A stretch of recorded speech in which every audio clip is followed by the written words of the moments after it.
আসসালামু আলাইকুম। ভাইজান, আপনি অনুমতি দিলে আপনার সঙ্গে একটু কথা বলতাম। অসংখ্য ধন্যবাদ ভাইজান, আপনাকে কথা বলার সুযোগ করে দেওয়ার জন্য। তো ভাইজান, সর্বপ্রথমে জানতে চাচ্ছি আপনি কেমন আছেন? ভালো আছে, যাক, আল্লাহ পাক আপনাকে ভালো রেখেছে। তো ভাইজান, আপনার নামটা জানতে পারি? পারেন। বলেন। আব্দুল করিম। আব্দুল করিম, সুন্দর একটি নাম আপনার।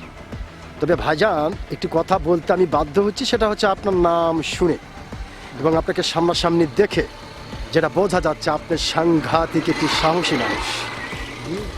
একটি সাহসী মানুষ আপনি, প্রচণ্ড একটি সাহসী মানুষ, এটা কিন্তু আপনাকে দেখেই বোঝা যাচ্ছে। তো ভাইজান, আপনি কি ভোটার হয়েছেন? হ্যাঁ, ভোটার হয়েছে। কোন দেশের ভোটার আপনি হয়েছেন? গোবিন্দগঞ্জ থানায়। গোবিন্দগঞ্জ থানায়। আপনার তাহলে এই জেলাটা কোথায় হচ্ছে?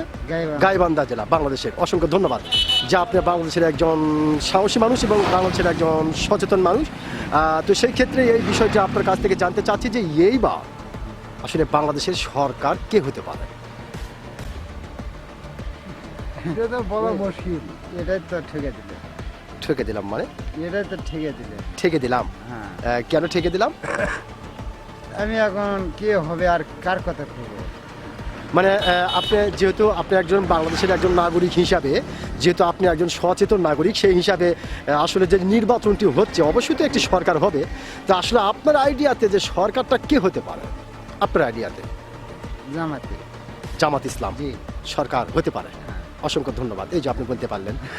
হ্যাঁ, তো আপনি যে গুরুত্বপূর্ণ কথাটি বলেছেন এবং সাহসিকতার সহিত যে কথাটি বললেন যে জামাত এবার আসলে সরকার হতে পারে, তো আসলে কোন আইডিয়াতে আপনার কাছে মনে হচ্ছে যে জামাত আসলে হতে পারে? কোন আইডিয়াতে? বা কিছু তো অবশ্যই জানেন বা শুনে। হ্যাঁ, তাতে মানে ফিল ভালো দেখে। ফিল ভালো, হ্যাঁ, হ্যাঁ, দেখে শুনে বা চারপাশে যে কথাগুলো চারপাশে শুনতেছেন, শুনে টুনে বোঝা যাচ্ছে যে এবার জামাত আসতে পারে। হ্যাঁ। অসংখ্য ধন্যবাদ আপনাকে। আপনি যে সত্যিকারের একজন সাহসী মানুষ, আপনি কিন্তু আপনার সাহসিকতার পরিচয় দিয়েছেন। আমি আশা করব আপনার এই গুরুত্বপূর্ণ কথাটি ও সাহসী কথাটি বাংলাদেশের অনেক মানুষের হৃদয়ে জায়গা করে নেবে। অসংখ্য ধন্যবাদ আপনাকে।